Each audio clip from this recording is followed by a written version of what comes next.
Hello everyone, day 21 में आप सभी का स्वागत है। आई होप आप सबकी तैयारी अच्छी चल रही होगी।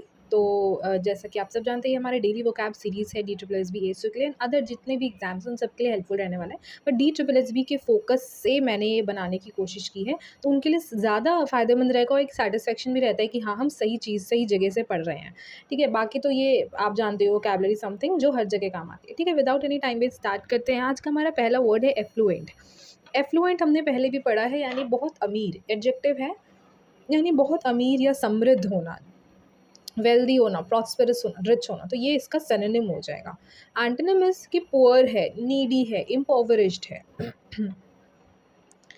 Okay, he grew up in an effluent family but remained humble. कि वो जो है एफ्लुएंट फैमिली में ग्रू अप हुआ बट फिर भी वो हम्बल है, यानी कि वो फिर भी शांत रहता है, कभी भी दिखावा नहीं करता। एटीट्यूड वो उस तरह का नहीं है, घमंडी नहीं है ना, शो ऑफ नहीं करता है, वो हम्बल है, मतलब एकदम पीस है, मतलब बहुत शांत रहता है। फिर भी मतलब शांत से मतलब ये नहीं कि बात कम करता है, शांत इन द सेंस कि वो ऐसे दिखावटी वाला उसका नेचर नहीं है, एफ्लुएंट फैमिली के से आने के बावजूद भी। तो वो हमने सुना है ना, एक इस तरह का जो बोली होता है कि जो अमीर नहीं होते, जो गरीब होते हैं, वो ज़्यादा अपने पैसे का शो ऑफ़ करते हैं। अगर वो उस पैसे का शो ऑफ़ कर रहे हैं कि देखो मैं तो कितना अमीर हूँ, ऐसा करके शो ऑफ़ करें कि देखो मैं ये ले सकता हूँ एंड समथिंग लाइक दैट, यानी वो अमीर तो बिल्कुल नहीं है, ठीक है? और अगर है भी तो बाय वेल्थ अमीर हो सकते हैं, बट बाय उनकी जो थॉट है वो रिच नहीं है, वो वेल्दी थॉट नहीं है, प्रॉस्पेरस थॉट नहीं है, ऐसा कह सकते हैं। चलो, तो एफ्लुएंट मतलब बहुत अमीर होना, है ना। सेकंड वर्ड है हमारा बैफल। बैफल जो कि वर्ब है, इसका मतलब क्या है, किसी को उलझन या कन्फ्यूजन में डाल देना। कि आप जो है, हम किसी चीज़ को कन्फ्यूजन या उलझन में डाल देना, उसको हम क्या बोलते हैं, बैफल हो जाना। यानी आप कन्फ्यूज़ हो गए हो, परप्लेक्स हो गए हो, पज़ल्ड हो गए हो, पज़ल हो गए हो। इसका उल्टा हो जाएगा, नहीं, आप कन्फ्यूज़ बिल्कुल भी नहीं हो रहे, आपको बहुत सही से क्लैरिटी मिल रही है, ठीक है? जैसे कि मैं एक्सपेक्ट कर सकती हूँ कि इस वीडियो से आपको क्लैरिटी मिलती होगी, आप बफ़ल नहीं होते होंगे, आप बैफल नहीं होते होंगे। I am expecting, I hope so. Okay, explain चीज़ें आप कर पा रहे हो, एनलाइटन कर पा रहे हो, है ना। अब कोई चीज़ आप एक्सप्लेन कब कर पाओगे, जब आपको उस चीज़ की क्लैरिटी होगी, आपके दिमाग में उलझन होगा, कन्फ्यूजन रहेगा, या आप बैफल्ड होंगे, तो आप कैसे कोई चीज़ एक्सप्लेन कर पाओगे, तो उस सेंस में बोलोगे। तो बैफल मतलब क्या, बहुत कन्फ्यूज होता है। Last reasoning question completely baffled me, मतलब ऐसा कहते हैं यार, इस क्वेश्चन ने तो मैं दिमाग ही घुमा दिया था। मैथ्स के क्वेश्चन, यार रीजनिंग का ये वाला सवाल ने तो यार दिमाग ही घुमा दिया था, यानी कि पूरा जो है दिमाग का दही कर दिया था, उलझन में डाल दिया था यार, बहुत कन्फ्यूजन क्रिएट कर दिया था, है ना, ऐसा बोलते हैं ना। तो यानी कि हम उस तरह उस टाइम पे अगर दोबारा ऐसे सिचुएशन आए, तो आपको वर्ड याद आ जाना चाहिए, बैफल्ड। यार दिस क्वेश्चन, यार ये इस क्वेश्चन ने तो बैफल्ड कर दिया यार मुझे। अब से ऐसे बोलना। कंसाइज, कंसाइज मतलब बहुत ही कम शब्दों में, हमने पहले भी किया है।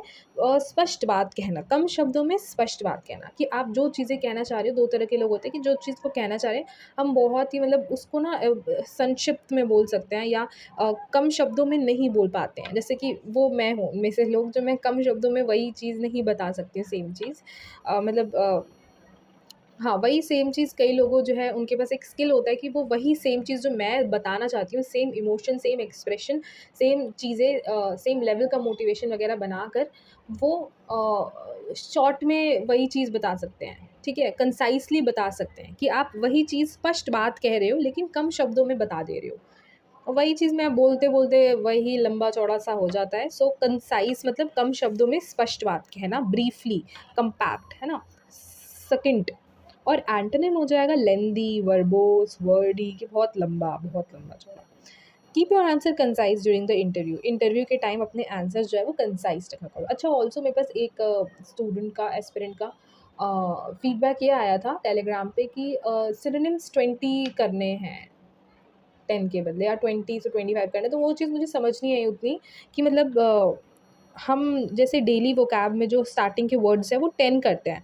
तो आप लोग क्या चाहते हो कि मैं 10 से 20 कर दूँ? अगर आप चाहते हो तो एक बार बता देना कि ये जो वर्ड्स है, वोकैबुलरी है, वो 10 से 20 नंबर बढ़ा दिया जाए, ठीक है? वो बताइएगा, क्योंकि सिनोनिम्स, और या फिर आप चाह रहे हो कि अच्छा वो सैटरडे वाला तो है ही, कि आज मैं एक और वीडियो अपलोड करूँगी, ठीक है? तो आज क्योंकि मैं फ्री हूँ, तो आज 2-3 वीडियो मैं जो है शेड्यूल्ड कर दूँगी, सो दैट आप तक टाइम पे पहुँचते रहे चीज़ें। तो सैटरडे को मैं सोच रही हूँ सारी सिनोनिम्स वाली चीज़ें लेकर आऊँगी, ठीक है? सो आज ही है सैटरडे, आई नो, बट एक और शाम को तक आपके पास एक और आ जाएगी। चलो, तो वो आप ज़रा-सा एक बार क्लियर कर देना, जो भी बच्चे ऐसा चाहते हैं। बिकॉज इसमें वर्ड मीनिंग भी तो सिनोनिम्स एंटोनिम्स दोनों कराती हूँ, और सिनोनिम्स तो 3 ही कराती हूँ। तो सिनोनिम्स से मतलब क्या, उनका पूरा वोकैब था, वोकैब इन द सेंस जो वर्ड और मीनिंग है, जो फर्स्ट पार्ट है हमारा जिसमें हम वर्ड्स करते हैं, वो 10 से 20 करना चाहते हो। अगर आप ऐसा चाहते हो तो एक बार बता देना, बाकी बच्चे भी बता दीजिए कि क्या वो ऐसा चाहते हैं या इतना काफ़ी है, क्योंकि फिर वीडियो बड़ी भी हो जाती है। बट अगर आप रेडी हो टाइम देने के लिए कि हाँ हेल्पफुल लग रहा है, तो हम चाहते हैं कि एक टाइम पे और ज़्यादा से ज़्यादा वर्ड सीखे। तो आप कैसा चाहते हो वैसा बताना। डिस्क्रीट, डिस्क्रीट भी एडजेक्टिव है, नहीं समझदारी और सावधानी से काम करने वाला। जब आप कोई चीज़ बहुत समझदारी से सावधानी से काम कर रहे हैं या काम करने वाले हो, करने वाला जो इंसान होता है ना, इस उस तरह के इंसान को हम डिस्क्रीट बोलेंगे, जो बहुत समझदारी से, ध्यान से, बहुत सावधानी से कोई काम करता है, उसको हम क्या बोलते हैं, डिस्क्रीट। वो इंसान प्रूडेंट होगा, वो इंसान केयरफुल होगा, कॉशियस होगा, हर जगह ध्यान रखेगा कि कुछ गलती ना हो जाए, सावधानी बरतेगा। फिर दूसरी तरफ उसका उल्टा क्या हो जाएगा कि कोई इंसान जब बहुत केयरलेस होता है, यानी कि रेकलेस होता है, यानी कि इनडिस्क्रीट होता है। चलते फिरते चोट लग जाना जैसे बोल सकते हैं, है ना। उस तरह के लोग जो बेपरवाह लोग होते हैं, कि मतलब बहुत ही रिस्पॉन्सिबल नहीं होते हैं, कि लाइक कोई भी इंपॉर्टेंट काम है ऐसे ही बस जल्दीबाजी में कुछ भी कर लेंगे, कुछ ध्यान से डॉक्यूमेंट्स वगैरह नहीं रखेंगे, बाद में अरे शिट ये तो भूल ही गया, अरे शिट ये क्लमजी टाइप के होते हैं ना। उस तरह के लोग जो केयरलेस ज़्यादा हो सकते हैं, रेकलेस हो सकते हैं, इनडिस्क्रीट हो सकते हैं। तो ये आपका हो जाएगा।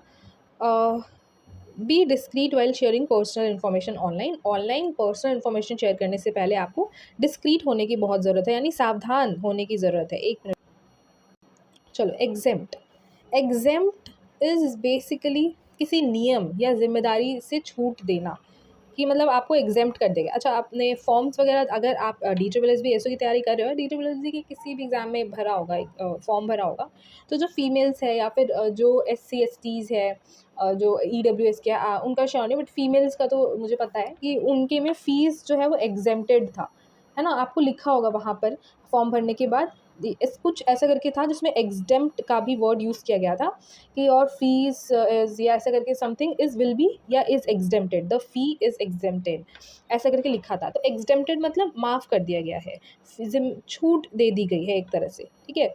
एक्सक्यूज़ मिल गया है, फ्री कर दिया गया है, वो चीज़ रिलीज़ कर दिया गया है। इसका उल्टा क्या हो जाएगा, नहीं, उस चीज़ को देखो दो तरह से मतलब निकल सकता है। एग्जेम्प्ट मतलब एक तो बाहर निकाल देना, कि आपने किसी नियम या जिम्मेदारी से छूट देना।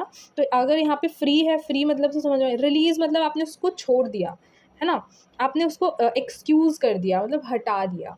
और इन इन एंटोनिम हो जाएगा कि नहीं, आपने उसको इंक्लूड किया, हटाया नहीं है, इंक्लूड किया। Subject, bind. चलो, students with valid reasons were exempt from the fee, वही चीज़ हो गया। हैस्टन, सिक्स्थ वर्ड इज़ हमारे हैस्टन। हैस्टन है वर्ब, किसी काम को जल्दी करना, कोई चीज़ जो आपको जल्दी करना होता है, तो उसको हम क्या बोलेंगे, हैस्टन। एक्सेलरेट करना यानी जल्दी, तेज़ी से, हरी करना, जल्दी से, एक्सपेडाइट, है ना। एंटोनिम हो जाएगा डिले करना, बहुत लेट कर रहे हो, स्लो कर रहे हो, बहुत धीरे धीरे कर रहे हो, पोस्टपोन कर रहे हो, वही लेट कर रहे हो। Please hasten the process before the deadline, कि डेडलाइन से पहले यार जल्दी जल्दी काम करो, काम निपटाओ।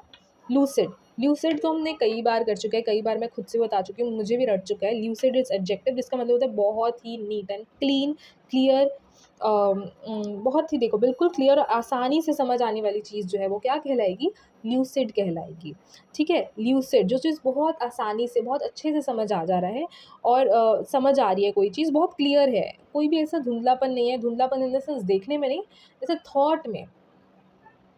सिनोनिम, इसका हमने उल्टा क्या पढ़ा था, एम्बिगुअस, है ना, अभी देखो पढ़ेंगे। सिनोनिम जैसे क्लियर, इंटेलिजिबल, कोहेरेंट है कोई चीज़। एंटोनिम उसका हो जाएगा यार बहुत कंफ्यूजिंग है, वेग है यार, ऑब्सक्योर है, और हम क्या बोल सकते हैं, और हम बोल सकते हैं यार एम्बिगुअस है, एम्बिगुअस है, कि यार ये चीज़ तो बहुत ही एम्बिगुअस है, मतलब मुझे समझ ही नहीं आ रही है, इसका मतलब ये होगा या ये होगा, इससे क्या मतलब निकल रहा है ना। कोई चीज़ अनक्लियर हो बहुत ही ज़्यादा, उसको हम क्या बोल सकते हैं, एम्बिगुअस, एब्स, नो नॉट एब, बल्कि ऑब्सक्योर, ठीक है। ये ऑब्सक्योर, एब्सक्योर नहीं, ऑब्सक्योर। तो उसका उल्टा क्या हो जाएगा, लूसिड, यानी क्लीन है, समझ आ रही है, बहुत अच्छे से चीज़ें आ रही है। मुंडेन, मुंडेन मतलब रोज़मर्रा का, या आम, या बोरिंग, कि यार ये तो डेली, यार डेली आम बात है यार, ये तो ऐसे बोलते हैं ना, मुंडेन एडजेक्टिव है, यानी कि ये तो डेली की बात है, या तो इसको आप इस तरह से लो कि ये तो डेली का है, रोज़ का है, या तो इसको लो कि क्योंकि डेली का है तो बोरिंग है, हम इससे जानते हैं, ऐसे ही करता है, समथिंग लाइक एडजेक्टिव है, रोज़मर्रा का या फिर आम है कोई चीज़, यानी बहुत कॉमन है, देखो, या बोरिंग है, ऑर्डिनरी, रूटीन, कॉमन प्लेस है ना, उसको मुंडेन बोलते हैं। उसका उल्टा क्या हो जाएगा, नहीं, एक्स्ट्रा ऑर्डिनरी है यार, डेली से हट के है कुछ, आज तो ऐसा बोलते हैं ना, एक्साइटिंग है। अब एक्साइटिंग चीज़ कब होगी, जब कुछ नया होगा, है ना, ऑर्डिनरी नहीं होगा, कुछ स्पेशल होगा, तभी तो एक्साइटिंग होगा। एक्सेप्शनल हो मतलब एकदम हटकर है, एक्सेप्शनल है। Cooking has become a part of my mundane routine, कि कुकिंग जो है वो मेरे एक मुंडेन रूटीन का हिस्सा बन गया, यानी कि एक ऑर्डिनरी डेली का मेरा हो गया कुकिंग करना, something like this. Novel, novel, अब जिसको नॉवल यहाँ पे बुक मत समझना, अगर आप बुक समझोगे तो वो तो नाउन हो जाएगा, राइट, क्योंकि वो चीज़ है कोई। बट यहाँ पे एडजेक्टिव के तौर पे अगर हम नॉवल का पूछे कि एडजेक्टिव मतलब आप जानते हो, एडजेक्टिव का मतलब जो आप जानते हो, है ना, जब हम किसी चीज़ की तारीफ़ कर रहे हैं, समथिंग नाउन की जो तारीफ़ कर रहे होते हैं, है ना, तो एडजेक्टिव मतलब शॉर्ट में आप ऐसे ही समझ लो। तो यहाँ पर एडजेक्टिव के सेंस में नॉवल का क्या मतलब है, यानी कि कोई चीज़ नया या अनोखा होगा, उसके लिए हम वर्ड यूज़ कर सकते हैं, वो चीज़ नॉवल है ना। किसी चीज़ को डिस्क्राइब करने के लिए अब ज़्यादातर यूज़ करते हैं। इनोवेटिव है, ओरिजिनल है, फ्रेश है, ठीक है, कोई चीज़ अगर फ्रेश लग रही है, ओरिजिनल है, इनोवेटिव है, यार बढ़िया आइडिया, क्या ढांसू आइडिया है, या एकदम क्रिएटिव आइडिया है, कोई नया है, अनोखा है, ठीक है, उस चीज़ को हम क्या बोलेंगे, नॉवल है। उसका उल्टा क्या हो जाएगा, यार कुछ नया नहीं है, सब कुछ नहीं है भाई, ऑर्डिनरी है, कन्वेंशनल है, पुराना है, या फैमिलियर है, ये तो हमने देखा है, ये तो बहुत फैमिलियर कॉन्सेप्ट है, या ये तो बहुत फैमिलियर टॉपिक है, ये तो बहुत फैमिली टॉपिक पे रिसर्च है, क्योंकि अभी हमें रिसर्च करना है, तो मेरे दिमाग में रिसर्च ही चल रहा है। सो मतलब इस तरह का टॉपिक अगर मान लो कोई ले रहा है इंसान रिसर्च करने के लिए, और वो चीज़ बहुत कॉमन है, बहुत फैमिलियर है, तो हम उसके लिए क्या यूज़ कर सकते हैं कि वो चीज़ फ़ैमिलियर है, ऑर्डिनरी है। बट अगर कोई एकदम से बहुत क्रिएटिव आइडिया, आपने क्रिएटिव सोच करके डिसाइड किया अपना टॉपिक रिसर्च का, तो हम उस चीज़ को क्या बोल सकते हैं, नहीं, आपने जो है बहुत ही आपका नॉवल आइडिया है, ये रिसर्च टॉपिक बहुत ही नॉवल है, इस तरह से कह सकते हैं। तो ये मैं अपने कॉन्टेक्स्ट में एग्ज़ाम्पल देकर बता रही हूँ। तो आपसे भी अनुरोध है, आप निवेदन है कि आप भी कोशिश कीजिए कि जो भी वर्ड मैं बोल रही हूँ, उसका आप खुद से भी अपने कॉन्टेक्स्ट में, आपको अगर कोई एग्ज़ाम्पल याद आ रहा है कि यार ये मैं अपने कॉन्टेक्स्ट में ये एग्ज़ाम्पल, ये वर्ड जो है, ये वोकैब जो है, बहुत अच्छे से फिट बैठ जाएगा, तो वो उसे कमेंट में ज़रूर लिखा करो। क्योंकि जब हम अपने कॉन्टेक्स्ट में कोई वर्ड पढ़ेंगे, या वो वर्ड, अब ये मुझे वर्ड याद रह जाएगा क्योंकि मैंने अपने कॉन्टेक्स्ट में बताया है। अब आप अपने कॉन्टेक्स्ट में, मैं सारे वर्ड्स नहीं बोल रही हूँ, बट कुछ-कुछ वर्ड्स में होता है ना कि वो वर्ड देखते ही वो अपने कॉन्टेक्स्ट से हम रिलेट करने लगते हैं, है ना? तो वो आपके साथ भी होता होगा, बस थोड़ा-सा एक रिमाइंड कराने की ज़रूरत थी, जो मैंने आपको कर दिया। सो अगर ऐसा कुछ होता है कि अपने कॉन्टेक्स्ट में कुछ याद आ जाता है, अरे ये वर्ड तो इसमें मेरे इस सिचुएशन में बहुत बढ़िया बैठेगा, तो उसका आप इंग्लिश में एक सेंटेंस बना के ज़रूर बता देना, उससे आपको वो वर्ड तो डेफ़िनिटली याद हो जाएगा, ठीक है? वो दिमाग में बैठ जाएगा। याद ऐसे नहीं होगा, बट ऑप्शंस में जब आप देखोगे ना, तब आपको डेफ़िनिटली जो है हेल्प मिलेगी। शी केम अप विद देखो यहाँ पे आ ही गया, she came up with a novel idea for the presentation, की प्रेजेंटेशन के लिए वो एक नॉवल आइडिया के साथ लेकर आई, है ना, यानी कि मैंने प्रेजेंटेशन के बदले क्या बोल दिया था, बस रिसर्च बोल दिया था कि रिसर्च के लिए। तो वैसे ही आप भी ज़रूर बताना। 10th वर्ड है हमारा रिलिंक्विश। रिलिंक्विश वर्ब है जिसका मतलब होता है छोड़ देना या त्याग देना, कोई चीज़ अबेंडन कर देना, सरेंडर कर देना, गिव अप कर देना। रिटेन, उसका उल्टा क्या हो जाएगा, नहीं, आप उसे त्याग नहीं कर रहे हो, आप उसको रिटेन कर रहे हो, यानी कि अभी मतलब उसको और बचा रहे हो, और सँभालने की कोशिश कर रहे हो, रिटेन करने की कोशिश कर रहे हो अभी भी, कीप कर रहे हो यानी रख रहे हो, होल्ड कर रहे हो, रोक कर रखे हो। He refuse to relinquish his dreams despite many failures, इतने सारे फेलियर्स, इतने बार फेल होने के बाद भी वो जो है अपनी ड्रीम्स को छोड़ने के लिए रेडी नहीं है। अपने ड्रीम्स को छोड़ने के लिए त्यागने के लिए वो रेडी रेडी नहीं है, अभी उसने मना कर दिया है, ठीक है? ही रिफ्यूज़ मतलब वो उसने मना कर दिया कि वो अपने ड्रीम्स को छोड़ देगा, त्याग देगा, इतने बार फेल होने के बावजूद भी। तो ऐसा ही डेडिकेशन हमें चाहिए, ठीक है? वैसे तो इतना मेहनत ऐसा अभी ही करो कि आपको दोबारा देने की मौका ही ना आए। आप अभी से ही सोचोगे कि नहीं, इस एक बार फेल हो जाऊँगा, कोई बात नहीं, अगली बार तो ठीक है, वो अच्छी बात है, बट ट्राई कि अपना इतना 100 से भी ऊपर परसेंट है वो लगा लो, एनर्जी लगा दो कि ऐसा ख़्याल ही ना आए कि मुझे दूसरी बार देना है। बट इतना भी ज़्यादा, अब देखो हर चीज़ का बैलेंस्ड होना ज़रूरी है, बट इतना भी ज़्यादा आप वो चीज़ ना, सेल्फ इवैल्यूएशन अगर सही नहीं होता है, उसमें बहुत दिक्कत होती है कि आपको लग रहा है कि आपको अभी कुछ भी नहीं आ रहा है अच्छे से, क्योंकि आप बहुत ही ज़्यादा बिगिनर हो, तो उसमें कोई बुरी बात नहीं है, क्योंकि सब जो है बिगिनर से ही, ज़ीरो से ही शुरुआत करते हैं। तो ज़ीरो से शुरुआत कर रहे हो और आप ऐसा सोच रहे हो कि नहीं मैं तो करके ही रहूँगा, और आपको आपके कॉन्सेप्ट्स ही क्लियर नहीं है और आप ऐसा सोच रहे हो कि नहीं मैं तो कर ही लूँगा, एक ही बार में कर लूँगा। तो इतना भी ज़्यादा एकदम हवा में मत उड़ जाना कि आप रियलिटी ना देख पाओ। रियलिटी देखते हुए मोटिवेट करना है खुद को, ठीक है? क्योंकि फिर जब नहीं होता, फिर आपने खुद इतना ज़्यादा विश्वास कर लिया था, ऊपर तक पहुँच गए थे कि मतलब ऐसा हो ही नहीं सकता है करके, कि आप वो एक्सेप्ट नहीं कर पाते हो, रियलिटी उस फेलियर को एक्सेप्ट नहीं कर पाते हो, यही दिक्कत होती है। इसलिए सेल्फ इवैल्यूएशन अपना खुद अच्छे से करना है, उस हिसाब से जो मैं ज्ञान बाँट रही हूँ वो आप लेना। ऐसा नहीं कि हर जगह सबके लिए एक ही तरह से अप्लाई होता है। ठीक है, मैंने बहुत ज़्यादा फालतू बोल दिया है। मतलब मुझे अच्छा लगता है बीच-बीच में मोटिवेट करना, बट ठीक है, मैं कोशिश करूँगी कि वीडियो ना ज़्यादा बड़ी करूँ। ठीक है, तो आज का वर्ड ऑफ द डे है कंसाइज़। कंसाइज़ मतलब मैंने बताया था कि कम शब्दों में ज़्यादा चीज़ें आप बता दे रहे हो, ठीक है? स्पष्ट चीज़ें बता रहे हो लेकिन कम शब्दों में। In competitive exams a concise answer often creates a strong impression than a long longer. ये कॉम्पिटिटिव एग्ज़ाम्स में जब आप वो जो रिटन वाला होता है ना, उसमें कंसाइज़ आंसर ज़्यादा स्ट्रॉन्गर इंप्रेशन छोड़ता है, एज़ कम्पेयर टू आप वही चीज़ घुमा-फिरा के लंबी-चौड़ी बात में कन्वर्ट कर रहे हो। चलो जल्दी से आ जाते हैं आइडियम्स एंड फ्रेजेस में। अच्छा लग रहा है तो लाइक ज़रूर कर देना, बिकॉज़ ओके रहने देते हैं इतना। ठीक है, लाइक कर देना, बाकी सब्सक्राइब कर देना अगर आप नए हो, और अपने फ्रेंड्स के साथ शेयर कर देना, या टेलीग्राम चैनल पे आप कहीं पे हो शेयर कर देना। बाकी इसका पीडीएफ कहाँ मिलेगा? टेलीग्राम चैनल पे, जिसका लिंक डिस्क्रिप्शन बॉक्स में मिल जाएगा। चलो आइडियम्स एंड फ्रेजेस पे आते हैं। पहला है हमारा फेस द म्यूज़िक। मतलब आपने किया, मतलब फेस द म्यूज़िक ये मैंने पहले भी किया है कि एक्सेप्ट द कॉन्सिक्वेंसेस। ठीक है, अपने किए का परिणाम भुगतना, कि अब आपने ऐसी गलती की है, अब आपको भुगतना पड़ेगा। ठीक है, आपको बोला गया था कि इस टाइम पे आपको डेली इतना पढ़ना है, डेली पढ़ना है, और आपने नहीं पढ़ा। ठीक है, आपने नहीं पढ़ाई की सही से, शुरू से नहीं की, बोला था कि एग्ज़ाम का वेट मत करो, एग्ज़ाम डेट का वेट मत करो, बट आप नहीं समझे। तो अब एग्ज़ाम आ गया है, अब आपका सिलेबस कंप्लीट नहीं हुआ है, तो अब इसमें मैं कुछ नहीं कर सकती, आपको कॉन्सिक्वेंस एक्सेप्ट करना पड़ेगा। सो मैं क्या बोलूँगी, now you have to face the music, it's not my fault, you have to, we all have to face the music, है ना? तो ये मैं आपको सुना नहीं रही थी, ये मैं एग्ज़ाम्पल दे रही थी, लगा ना, रियल लगा ना? चलो, तो वही चीज़ है फेस द म्यूज़िक, मतलब कि आपने जो भुगता है, आपने जो अपना काम किया है, आपने जो ये कांड किया है, आपने जो किया है ना, उसका ही परिणाम है, अब आपको भुगतना पड़ेगा, आप इससे भाग नहीं सकते हो, आपको ही अपनी गलती की रिस्पॉन्सिबिलिटी लेनी पड़ेगी। If you skip your classes, you will have to face the music. ठीक है, अगर आपने क्लासेस मिस करोगे तो आपको कॉन्सिक्वेंस तो झेलना ही पड़ेगा। नाउ सेकंड पे आ जाते हैं, at the drop of a hat.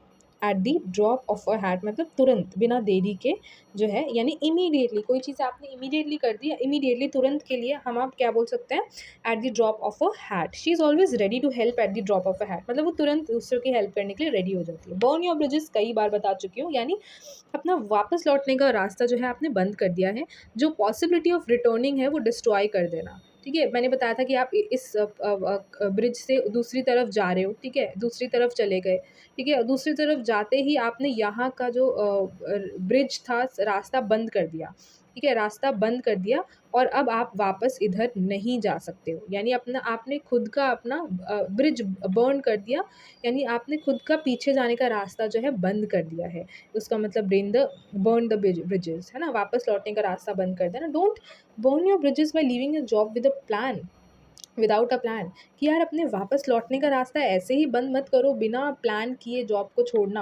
छोड़ने से पहले, है ना। इन द सेम बोट मतलब कि हम सब जो है एक ही सिचुएशन में, एक ही प्रॉब्लम में है, in the same situation, all students are in the same boat before the exam. से पहले का जो टेंशन होता है, ऐसा नहीं है कि जो एक टॉपर होगा या फिर जिसने बहुत ज़्यादा पढ़ाई की होगी, जिसने तैयारी नहीं की होगी, उनका अलग अलग हाल होगा। ठीक है, आपने तैयारी की हो नहीं की हो, इर्रेस्पेक्टिव ऑफ दिस फैक्ट कि आपने कितनी पढ़ाई की है, टेंशन जो है वो सब सारे स्टूडेंट्स को होती है एग्ज़ाम से पहले। जो वो नर्वसनेस, जो टेंशन होता है, जो वो हर एस्पिरेंट के लिए वो बराबर ही होता है। तो उस टाइम पे सारे एस्पिरेंट सेम बोट पे ही होते हैं एग्ज़ाम से पहले, एग्ज़ाम में जाने से पहले या एग्ज़ाम हॉल में।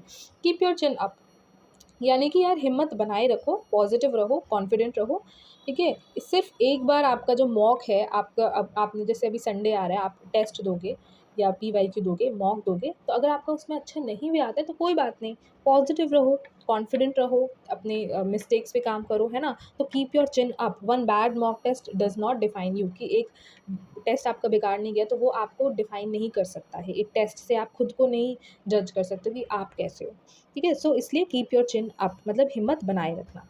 ओके, तो ये एजुकेशनल बडी है चैनल, सब्सक्राइब ज़रूर कर लेना, बेल आइकन भी दबा देना जो बच्चे नए हैं, सो दैट जितने भी वीडियोस है वो आती हैं तो आपके पास पहुँच जाएगा जल्दी से, बहुत ही जल्दी से। कर लेते हैं वन वर्ड सब्सटीट्यूशन। ओफ्यूलॉजिस्ट, ओफ्यूलॉजिस्ट मतलब जो स्नेक्स की स्टडी करता है। एक बार इन सब की स्टडी वाले का एक साथ लिस्ट ले आऊँगी यार, हद होती है, अलग अलग करके आता है। जो बर्ड की स्टडी अलग, अभी इससे पहले हमने इंसेक्ट्स की किया था वो अलग, अलग अलग आ रहे हैं, ऐसे भूल जाएंगे। सब एक साथ ना स्टडी वाला का कर लेंगे, जो जो साइंटिस्ट इसकी स्टडी करते हैं उसको क्या बोलते हैं, जो इसकी करते हैं उसको क्या बोलते हैं, जो इसकी करते हैं, ऐसे एक पूरा लिस्ट ले आऊँगी एक बार एक दिन में, ठीक है? बहुत हो गया। ऑफ्यूलॉजिस्ट मतलब जो स्नेक्स की स्टडी करते हैं, जो सांपों का अध्ययन करते हैं। नेक्स्ट इज इच्थायोलॉजिस्ट, इच्थायोलॉजिस्ट मतलब जो फिश की स्टडी करते हैं, जो मछलियों का अध्ययन करते हैं। इथिमोलॉजिस्ट, इटिमोलॉजिस्ट यानी जो हमारे वर्ड्स है ना, वर्ड्स की हिस्ट्री एंड ओरिजिन को स्टडी करते हैं, जो हमारे इंग्लिश के, इंग्लिश या ये तो नहीं पता, इंग्लिश हिंदी नहीं, जो वर्ड्स है, ऑब्वियसली इंग्लिश है तो इंग्लिश इंग्लिश की ही बात हो रही होगी। जो इंग्लिश के वर्ड्स का ओरिजिन है, हिस्ट्री है, कहाँ से ये वर्ड आया, इसका भी देख रहे हो, इसका भी स्टडी होता है, तो इसको हम क्या बोलते हैं, etymologist. The etymologist explain how the word entered English, की जो वर्ड है वो इंग्लिश में कैसे एंटर किया, ये किसने समझाया, एटिमोलॉजिस्ट ने। साइकोलॉजिस्ट जो ह्यूमन माइंड की स्टडी करता है उसको क्या बोलते हैं, साइकोलॉजिस्ट। एस्ट्रोनॉमर जो स्टार्स की या फिर सेलेस्टियल बॉडीज़ की स्टडी करता है उसको एस्ट्रोनॉमर बोलते हैं, यानी कि जो ग्रहों की, तारों की, अंतरिक्ष का अध्ययन करता है उसको क्या बोलते हैं, एस्ट्रोनॉमर बोलते हैं। हु स्टडीज़, सिंपल भाषा में बोले, हु स्टडीज़ सेलेस्टियल बॉडीज़। चलो अब जल्दी से डे 20 का रैपिड फायर रिकैप कर लेते हैं। पहला वर्ड था हमारा अबेट, कम होना या कम करना। डोंट, किसी का हौसला तोड़ देना या डरा देना। इमिनेंट इज़ जो बहुत जल्द होने वाला हो। पॉन्डर, गहराई से सोचना। टीडियस, बहुत बोरिंग और लंबा लगने वाला काम। कैंडिड मतलब आप खुलकर और ईमानदारी से बात करने वाला हो। एम्यूलेट, किसी अच्छे व्यक्ति की तरह बनने की कोशिश करना को हम क्या बोलेंगे, एम्यूलेट करना। लेथार्जिक, बहुत ही सुस्ती, लेजीनेस फील होना, ऊर्जा की कमी महसूस करने वाला। रोबस्ट, रोबस्ट मजबूत और मजबूती से बना हुआ। अब ना इसका बहुत ही बढ़िया, रोबस्ट हमने पहले भी किया, आपको आप अगर याद हो, जो डेली एस्पिरेंट्स देखते हैं और उनको पता होगा कि रोबोस्ट हमने कितने बार किया। अब ना इसका मुझे इतना हेल्प मिल रहा है, आई होप आप सबको भी हेल्प मिल रहा होगा जो डेली 21 डेज़ लगातार जुड़े हैं, ठीक है? तो अभी मोदी जी ने एक जो वीडियो डाला था उसके कैप्शन में पेपर लीक वाले का लिखा था कि पेपर लीक बिल काम जो है बिल पास हो गया है, अब काम जो है उसमें रोबोस्ट का, मैं इसको ना आपको नेक्स्ट वीडियो में इसका स्क्रीनशॉट दिखाऊंगी और आपसे पूछूंगी कि इसका मतलब बताओ, क्योंकि हमने कई बार कर चुका है। क्या होता है कि कोई चीज़ स्ट्रॉन्ग हो, हेल्दी हो, है ना, पढ़ा था ना हमने। चलो, तो बहुत अच्छा लगता है कि यार ये तो मुझे इस वर्ड का मतलब तो पता है। मजबूत और मजबूती से बना हुआ। यील्ड, यील्ड मतलब देना, उत्पादन करना या हार मान लेना। तो आज के लिए बस इतना ही था, बहुत ज़्यादा बीच में ज़्यादा बकवास है, उसके लिए सॉरी।